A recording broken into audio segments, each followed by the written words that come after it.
नमस्कार दोस्तों, शुरू करते हैं आज का दैनिक भास्कर का न्यूज़ एनालिसिस। इसमें आपको 10 या 15 मिनट में पूरे न्यूज़पेपर में जितने भी एग्जाम पॉइंट ऑफ व्यू से जितने भी क्वेश्चन हैं, आप इसको 10 या 15 मिनट में कंक्लूड कर सकते हैं। तो आपको 2 घंटे न्यूज़पेपर पढ़ने की ज़रूरत नहीं होगी और आपको ये करते करते ये मालूम पड़ेगी कि आपको न्यूज़पेपर की रीडिंग कैसे करना है और उसमें से अपने पॉइंट कैसे बना सकते हो। ये खुद भी बना सकते हो और आपको रेडीमेड भी ये भी मिल जा रहा है। You can follow this also. बात करते हैं इंडिया में कितने तरीके के कैलेंडर यूज़ किए जाते हैं दिनांक को देखने के लिए, दिन को देखने के लिए। फर्स्ट आता है जो ऑफिशियली अडॉप्ट किया है इंडियन गवर्नमेंट ने, वो है शक। शक जो कैलेंडर है उसको हम यूज़ करते हैं।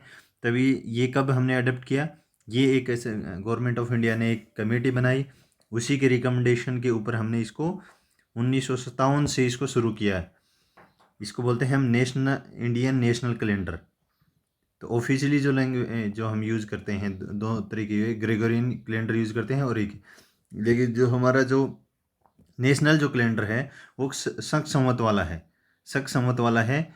और जो अभी कौन सा शक संवत चल रहा है, वो चल रहा है 1944 चल रहा है। तो ये कुछ डायरेक्ट पूछ लेता, इसका ये कब से शुरू होता है? ये होता है 22 मार्च से इसका महीना शुरू होता है। जनवरी से नहीं होता, 22 मार्च से इसका महीना शुरू होता है। और लीप वर्ष में होता है 21 मार्च से। और इसमें कितने दिन होते हैं? 365 दिन होते हैं। ये किसने शुरू किया था? ये कुषाण राजा था कनिष्क, उसने शुरू किया था। कब शुरू किया था ये? 78 AD, एंडो डोमिनी। मतलब ये जो BC है, जो बिफोर क्राइस्ट 00 आकर के उसके बाद जो शुरू हुआ है, तब ये शुरू किया है। 78 AD का है। किसने शुरू किया था? कुषाण राजा कनिष्क ने शुरू किया था। इंडिया ने कब इसको नेशनल कैलेंडर माना है? ये माना है 1957 में। ये बात हो गई एक कैलेंडर की, शक संवत की। दूसरा कैलेंडर है जो इंडिया में यूज करते हैं, वो कौन सा है? जो यहाँ पे लिखा हुआ है, ये कौन सा कैलेंडर लिखा है? ये विक्रम संवत लिखा हुआ, विक्रम संवत वाला कैलेंडर है ये जो यूज करते हैं। इसमें कितने दिन का दिन? इसमें भी 12 महीने होते हैं और इसमें हर महीने को शुक्ल पक्ष और कृष्ण पक्ष में बांटा गया है। इसलिए यहाँ पे क्या लिखा गया है? शुक्ल पक्ष लिखा गया है। ये कब शुरू किया था? ये किया था 57 BC, before Christ. Before Christ में मतलब शुरू किया गया था ये तो 00 से पहले, 57 में पहले ये आया था, उसके बाद संवत वाला आया था। तो ये किसने शुरू किया था? ये किंग विक्रमादित्य ने अपनी, जब उसकी विजय हुई थी तब ये ईरा उसने शुरू किया था। और ये कौन से देश का ये ऑफिशियली है? ये नेपाल का ऑफिशियली कैलेंडर है। नेपाल ये विक्रम संवत वाला यूज करता है। दो के बारे में हो गए, तीसरे के बारे में बात करते हैं। ये है हिजरी कैलेंडर। ये मेन रूप से मुस्लिम्स कंट्रीज़ यूज़ करते हैं। वो अपना जो हज की यात्रा परफेक्ट जब होगी, रमज़ान के डेट पता करने के लिए इसको यूज़ करते हैं। ये कब शुरू किया गया था? ये 622 AD में। ये लेटेस्ट है हिजरी वाला जो यूज़ करते हैं वो। चार यूज़ करते हैं। चौथा टाइप का है ग्रिगोरियन, जो इंग्लिश कैलेंडर जिसको हम बोलते हैं। ये ग्रिगोरियन कैलेंडर से पहले वो कौन सा यूज़ करते हैं? अंग्रेज जूलियन कैलेंडर यूज़ करते हैं। लेकिन जब इसमें लीप वर्ष इसमें से अच्छे से काउंटर नहीं हो रहा था, इसके मिस कैलकुलेशन हो रही थी, तो इसको रिप्लेस करने के लिए इन्होंने ग्रिगोरियन कैलेंडर यूज़ किया। कब से शुरू है ये? 1582 से शुरू किया था इन्होंने। और इसमें कितने, एक साल में कितने का टाइम दिया गया, कितने दिन होते हैं और कितने घंटे? 365.2425। तो इन पॉइंट्स को हटा करके इन्होंने फिर एक लीप वर्ष बना दिया है। मिस कैलकुलेशन हटा करके, जूलियन का मिस कैलकुलेशन हटा करके ग्रिगोरियन में अच्छे से इन्होंने काउंटिंग करके अभी इसमें क्या कर दिया है? 365 का दिन। और ये यूज़ करते हैं, अभी कौन सा यूज़ करते हैं? ग्रिगोरियन कैलेंडर यूज़ करते हैं। तो ये, और कितने इंडिया में कितने तरह के कैलेंडर यूज़ होते हैं? 4 तरीके यूज हो सकते हैं। I hope this thing is clear to you. Next, Jallianwala Bagh हत्याकांड। 13 अप्रैल 1919 को बैसाखी के उस दिन, बैसाखी का दिन था। जलियांवाला जगह के ऊपर ब्रिगेडियर जनरल रेगिनाल्ड डायर, ये क्या था? डायर ने करीबन 10,000 लोगों की भीड़ के ऊपर अंधाधुंध बिना ऑर्डर के गोलियां चलाती थी, और गोलियां तब तक चली थी जब तक उनका अम्नीशन ख़त्म नहीं हो गया था। और ये उस टाइम पे पंजाब के जो ऑर्डर देने वाला कौन था, गवर्नर, ये जो गवर्नर था, लेफ्टिनेंट गवर्नर कौन था, माइकल ओडायर था। ये तो ये नरसंहार हुआ। जो ये डायर था जिसने गोलियां चलाई थी, ये रेगिनाल्ड डायर था, उसको वो बीमारी से मर गया था। ये किससे मर गया था, बीमारी से मर गया था 1926 के करीब।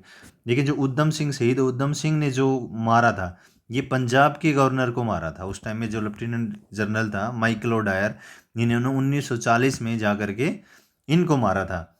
तो जो एक्चुअल जिसने गोलियां चलाई थी वहाँ पे, और जो ऑर्डर ऑर्डर देने वालों को उधम सिंह ने मारा था, और ये पहले ही मर गया था। ये वाला डायर था, ये पहले ही मर गया था। तो ये क्यों हुआ, इसके कॉजेज क्या थे। रॉलेट एक्ट आया था 1919 में। इसमें क्या था, रॉलेट एक्ट में क्या था कि वो किसी को भी संदेह के आधार पे किसी भी क्रांतिकारी को उठा करके जेल में डाल डाल सकते थे, बिना उसको उस पर कोई मुकदमा चलाए बिना उसको जेल में डाल करके उसको यातनाएं दी जाती थी।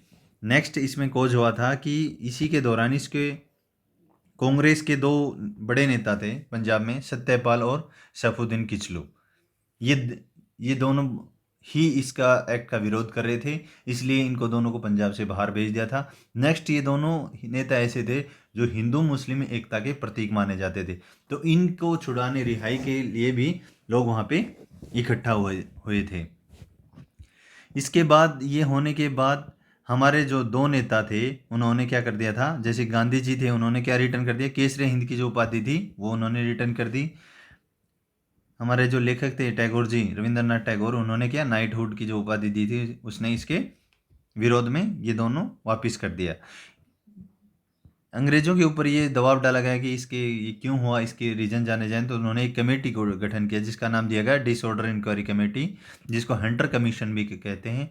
ये 1919 में गठित कर दी गई, और इसे पता किया गया कि ये क्यों कारण। तो अंग्रेजों ने कुछ खास कारण इसके नहीं बताए, बस इतना ही बोला कि ये जो ये जनरल जो डायर था, ब्रिगेडियर जनरल डायर था, ये इसकी गलती थी और इसको पद से इसको इस्तीफा ले लेना चाहिए, और इसके ऊपर ज़्यादा कानून कार्रवाई नहीं की गई थी।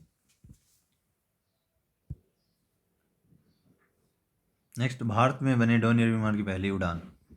स्वदेश निर्मित अलायंस एयर, कौन सा एयर है ये, अलायंस एयर के डोनियर डोनियर 228 ने मंगलवार को पहली व्यावसायिक उड़ान भरी। केंद्रीय मंत्री कौन है अभी, उड्डयन मंत्री कौन है, ये हैं ज्योतिरादित्य सिंधिया। नेक्स्ट, ये हेलिना मिसाइल है। कौन सी मिसाइल है, एंटी टैंक गाइडेड मिसाइल। इसका क्या नाम है, हेलिना नाम है, जिनका हाल ही में सेकंड बार परीक्षण किया गया। सरकार का यूटर्न, यूटर्न किस में है सरकार का, अभी जो रद्द कर दिया गया था ये नियम फिर से लागू कर दिया है। नियम 334 है, जिसके तहत गरीब परिवारों के बच्चों को निजी स्कूल में दूसरी से 12वीं कक्षा तक निःशुल्क शिक्षा दी जाएगी। और इसमें अभी आरटी लेकर के आ रहे हैं, आरटी एक्ट ऑफ 2009 को अभी लागू कर रहे हैं। वो क्या करेंगे, अभी साल दर साल एक एक क्लास में इम्प्लीमेंट करेंगे। News is related to SYL। इसमें हम देख लेते हैं ये कहाँ से शुरू किया था, ये पढ़ लो। SYL की लंबाई 212 किलोमीटर टोटल है, जिसमें से 91 किलोमीटर हरियाणा में पड़ता है और 121 किलोमीटर किस में पड़ता है, ये पंजाब का हिस्सा है। 1966 में क्या कितना पानी देने के लिए बात हुई थी हरियाणा को, 3.5 MEF पानी देने की बात हुआ था। उसके बाद स्वीकृति, ये SYL बनाने की स्वीकृति कब हुई थी, 1976 में हुई थी। लेकिन हरियाणा ने अपना हिस्सा बना लिया, राजस्थान ने बनाया नहीं। इंदिरा गांधी जी ने 1985 में कपूरी के नहर निर्माण कार्य शुरू किया था। उसके बाद थोड़े दिन के बाद वहाँ पे मजदूरों की हत्या हो गई थी, उसके उपरांत इसका कार्य बंद कर दिया गया था 1988 में। 1996 में हरियाणा सुप्रीम कोर्ट में चला गया था और ये हरियाणा के पक्ष में आया था। तब से कई बार हाई कोर्ट, अभी सुप्रीम कोर्ट में है, और सुप्रीम कोर्ट ने 2-3 बार अपना हक है, अपना फैसला है वो हरियाणा के हक में दे दिया, लेकिन अभी तक भी इसमें बात नहीं बनी है। अभी हाल ही में आरबीआई ने महंगाई दर कितना बताया था? आरबीआई ने महंगाई दर बताया था, मौद्रिक मॉनेटरी पॉलिसी जो लास्ट अभी 3-4 दिन पहले ही इन्होंने दिया, उसमें इन्होंने बताया था 5.85 बताया था। लेकिन अभी सरकार की तरफ से, ये आरबीआई का है और एक होता है गवर्नमेंट, तो कंट्रोल करने का अधिकार है, ये इन्फ्लेशन को, महंगाई को कंट्रोल करने का कुछ अधिकार किसको दे रखा? आरबीआई को। आरबीआई को कितना रखना है महंगाई? 4 से 6 के बीच में रखना है। इसमें से 2 से 6 के बीच में रखना है, जिसमें ये अब 4 में रख, इसमें 2-2 का क्या दे रखा है? मार्जिन दे रखा है, ऐसे बना रखा है कि इतना रहना चाहिए, लेकिन इसमें से इतना भी जा सकता है और ये 6 भी हो सकता है, लेकिन 6 इज़ द लास्ट लिमिट। लेकिन अभी नया जो डाटा जारी किया, ये किसने किया है? राष्ट्रीय सांख्यिकी कार्यालय। ये क्या है? नेशनल स्टेटिस्टिक्स ऑफिस, ये गवर्नमेंट का है। तो इन्होंने कितना बताया? अभी इसको पार कर गई है 6 की लिमिट को जो बता रखी थी, अभी आकर के कितने मार्च महीने में कितनी हो गई थी? 6.95 हो गई थी। INS विक्रांत चंदा मामला, ये INS विक्रांत, ये जो एयरक्राफ्ट कैरियर है हमारे पास ये था, ये पहले वाला है, पुराने वाले INS विक्रांत की बात हो रही है, जो काफ़ी दिन पहले ही डीकमीशन कर दिया था और बम्बई में था। और इस सरकार ने, जो महाराष्ट्र सरकार ने इसको टूरिज्म के लिए, इसको टूरिज्म स्पॉट बनाने के लिए खरीद लिया था। लेकिन अभी एक और INS विक्रांत जो बन रहा है, जो अभी बोल रहे हैं कि 2022 में बन जाएगा या 23 में बन जाएगा, जो कोचीन में अभी निर्माणाधीन है, जिसका कील वगैरह डाल दिया गया है, काफ़ी काम हो गया है, इंजन फिट हो गया है, सब कुछ हो गया है, लेकिन फाइनली जो 23, शायद 23 में, 23 का भी उसका डेट है।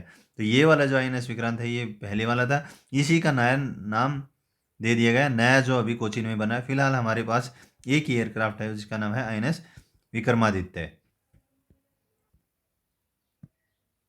नेक्स्ट है, प्रमुख संस्थाएं पूरी तरह से स्वायत्त होनी चाहिए, इंडिपेंडेंट होनी चाहिए। जो भी इंस्टीट्यूशन है, कॉन्स्टिट्यूशनल इंस्टीट्यूशन है या प्राइमरी इंस्टीट्यूशन है, संस्थाएं हैं, वो पूरी तरह से उनका अपना अधिकार होना चाहिए। जैसे पहले नंबर पे कौन आता है? कोर्ट्स, जैसे सुप्रीम कोर्ट, हाई कोर्ट्स हैं, इनको स्वतंत्रता होनी चाहिए, इनके ऊपर कोई सरकार का ज़्यादा कंट्रोल नहीं होना चाहिए। उसके बाद क्या आ गया? इलेक्शन कमीशन हो गया। उसके बाद इंफॉर्मेशन कमीशन हो गया, CIC हो गया, सेंट्रल। उस उसके बाद कैग हो गया। तो ये सारी संस्थाएं हैं जो बना रखी हैं, और बहुत सारी कमीशन बना रखे हैं ऐसे, जो क्या होने चाहिए? इंडिपेंडेंट होने चाहिए, उन पे ज़्यादा इंटरफेयर नहीं होने चाहिए। किसका? गवर्नमेंट का ज़्यादा इंटरफेयर नहीं होना चाहिए।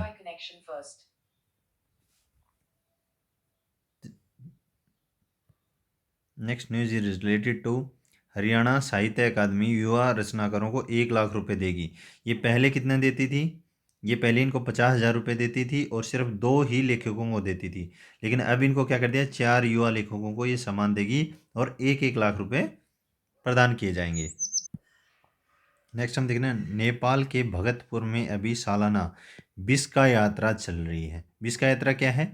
इसमें भगवान भैरव को रथ के ऊपर रख करके और हाथों से खींच करके इनकी एक यात्रा निकाली जाती है। ये हर साल होता है और नेपाली न्यू वर्ष की पूर्व संध्या पर ये इनको वापस रख दिया जाता है। हिंदी के बारे में, हिंदी क्या है? हिंदी हमारे देश में सबसे ज़्यादा बोली जाती है, और हिंदी के बाद बांग्ला बोली जाती है, उसके बाद मराठी बोली जाती है, उसके बाद तेलुगु बोली जाती है। मराठी का महाराष्ट्र में बोली जाती है, ये वेस्ट बंगाल में बोली जाती है। तेलुगु कहाँ? आंध्र प्रदेश में बोला जाता है। हरियाणा हमारे केंद्र ने 2 आधिकारिक भाषाओं में हिंदी के साथ अंग्रेजी को भी शामिल किया। ये हमारी क्या है? राजभाषा है, लेकिन ये क्या? हमारी मातृभाषा। अभी तक हिंदी, पूरे देश की मातृभाषा हिंदी नहीं है। हिंदी भाषा को बढ़ावा देने के लिए ही अभी सरकार और स्टेट्स, सेंट्रल और स्टेट दोनों ही काम कर रहे हैं। नेक्स्ट न्यूज़ है, जूनियर वर्ल्ड कप से भारतीय महिला हॉकी टीम को ब्रॉन्ज मेडल में मुकाबले में मिली हार। तो हमारे पास अभी कोई मेडल नहीं आया है, हमारी टीम है वो हार गई। लास्ट हमने कब जीता था इसको? ये हमने ब्रॉन्ज मेडल 2013 में जीता था। अभी आईपीएल का कौन सा सीज़न चल रहा है, ये डायरेक्ट क्वेश्चन पूछ रहे हैं, तो 15वां सीज़न है आईपीएल का। नेक्स्ट टाइम कंप्लीट करते हैं 10 सवाल। 1961 में किसी इंसान को सबसे पहले अंतरिक्ष में भेजा गया था, यूरी गागरिन थे जो। हाल ही में दुनिया की पहली ऑल इलेक्ट्रॉनिक रेस बोट का ट्रायल कहाँ गया है, ये इटली में किया गया है। नीति आयोग के अनुसार ऊर्जा और जलवायु इंडेक्स में कौन सा राज्य पहले स्थान पे है, ये है गुजरात। उसके बाद ट्विटर के निदेशक मंडल में कौन शामिल होने जा रहे हैं, ये मस्क। कौन से, एलन मस्क, टेस्ला के जो सीईओ हैं। उसके बाद नेक्स्ट आता है, हिंद महासागर में स्थित सेशल्स द्वीप समूह की राजधानी विक्टोरिया को किस नाम से जाना जाता है, रिक्लेमिंग देसी। क्योंकि इनका जो ये क्या करते हैं, सीजल्स वाले क्या करते हैं, ये जो उभरा हुआ पानी के समुद्र के अंदर उभरा हुआ जो भाग रहता है उसमें मिट्टी डाल करके ये इन्होंने अपना एरिया को बढ़ा लिया है, अभी उसमें उस एरिया को बढ़ा लिया है, इसलिए इसको रिक्लेमिंग द सी कहते हैं, ताकि वो सी से मिट्टी को उठा करके अपना लैंड के एरिया को बढ़ा रहे हैं। I hope you understand. Next ये क्या है, किस पाकिस्तान खिलाड़ी दूसरी बार ICC player of the month, ये किसको दिया गया है, बाबर आजम को दिया गया है। ऑस्ट्रेलिया क्रिकेट टीम के नए कोच कौन बनाए गए हैं, Andrew McDonald. If you want you can also go through this once again. साहित्यकार नरेश कौशलिया को मिला कवि दयानंद मायना सम्मान। ये कवि दयानंद मायना सम्मान अभी 2021 से शुरू हुआ था, पिछले साल शुरू हुआ था। ये पहला मिला है इसको, पहली बार 2021 का है, तो ये पहली बार ही इनको मिला है। और इनका नाम क्या है, कवि दयाचंद मायना। और ये कहाँ के हैं, ये महेंद्रगढ़ के हैं। यहीं पे आज का हमारा ये समाप्त होता है। Please share, subscribes and like this page. आप और क्या इसमें क्या क्या चाहते हैं, क्या क्या ऐड ऑन करवाना चाहते हैं, कैसे इसमें इम्प्रूव किया जा सकता है, please give feedback. Thank you so much.